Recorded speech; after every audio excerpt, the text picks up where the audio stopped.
Jamais grâce, peuple de Dieu. Seigneur, je te rends grâce et je te bénis. Seigneur, je te dis merci pour ma vie.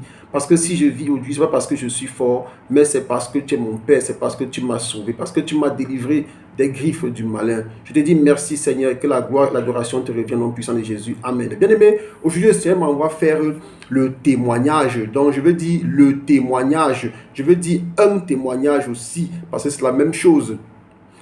Qu'est-ce que le Seigneur m'envoie te dire aujourd'hui? Avant cela, je vais te rappeler, il y a quelques jours, en début d'octobre, je disais encore aux frères que de faire attention en ce dernier trimestre de l'année parce que c'est un moment où l'activité maléfique est très avancée. Donc le témoignage que je vais faire est justement lié en ce moment. C'est le moment où les sorciers, les occultistes, les gens qui ont les loges, les sociétés secrètes, les grands commerçants, les grands hommes d'affaires, les grands directeurs, même certaines pauvres personnes que nous voyons dans la vie, parfois ils sont riches dans le monde maléfique, ils ont besoin de renouveler le pacte avec Satan pour pouvoir continuer à croire qu'ils bénéficient des avantages de Satan. Les hommes de Dieu, les faux hommes de Dieu ne sont pas en reste. Donc, bien aimé, mon témoignage commence justement en octobre 2020. En octobre 2020, pourquoi? Parce qu'en ce moment-là, je ressentais l'ombre de la mort autour de moi. Je ressentais, quand je respirais, je ressentais la mort. Et le même esprit de mort qui m'envoûtait me faisait comprendre que même les marabouts chez qui j'allais, même les féticheurs, les fins, je ne pouvais plus rien pour moi. C'est comme ça que j'appelle ma mère, je lui dis, ne m'attends plus. Cette fois-ci, c'est la fin. Mais cependant, la mère de quelqu'un, c'est la mère de quelqu'un. Et je bénis la vie de ma maman. Le lendemain, c'est un homme de Dieu qui m'appelle. Il me dit, mon fils, tu as été jugé léger dans le monde spirituel et ton âme a été vendue et tu vas bientôt mourir. Moi, je n'ai pas cru en lui parce que nous sommes habitués aux choses qu'on voit.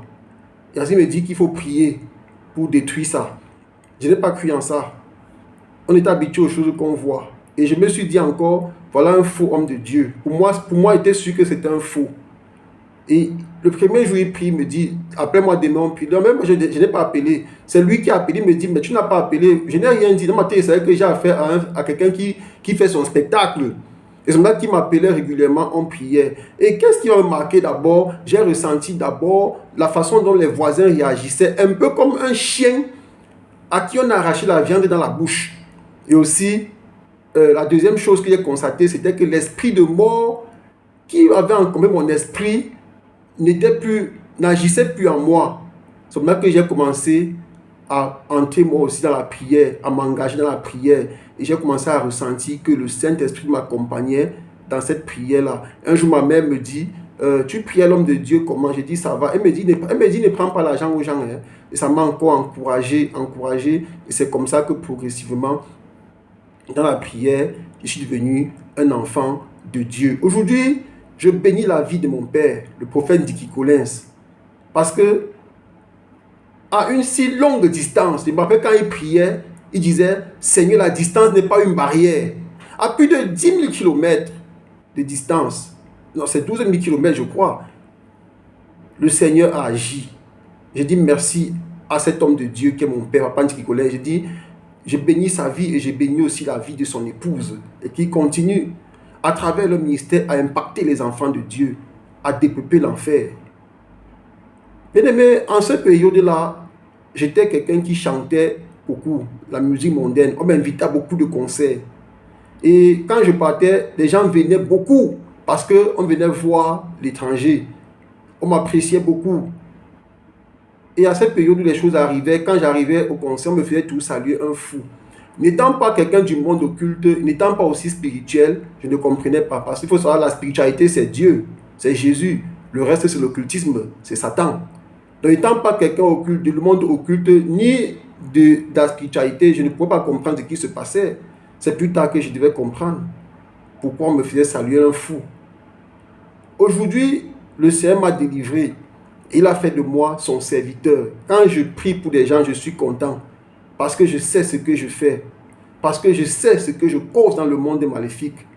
Bien-aimé, gagner des âmes, je vous assure, c'est un cadeau du ciel. Toi qui ne refuses de donner ta vie à Jésus, n'attends pas. Donne ta vie à Jésus pendant qu'il a encore temps. Ne regarde pas tes richesses. Les richesses nous trompent, bien-aimés. Je préfère un pauvre qui meurt, qui donne sa vie, qui va au paradis, que quelqu'un qui a beaucoup de richesses, qui meurt, qui part au séjour des morts.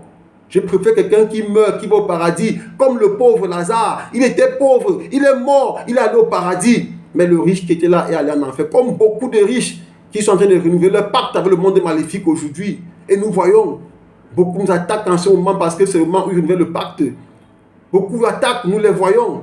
Ça fait mal. Ça fait mal, ça fait pitié quand nous les voyons dans la vie. Ça fait pitié. Tu les vois, ils ont des grosses voitures, mais ce sont des âmes qui sont destinées à l'enfer. C'est pas bon. Je prie, bien-aimé, si parmi eux il y en a qui m'entendent, qu'ils ouvrent les yeux au nom de Jésus.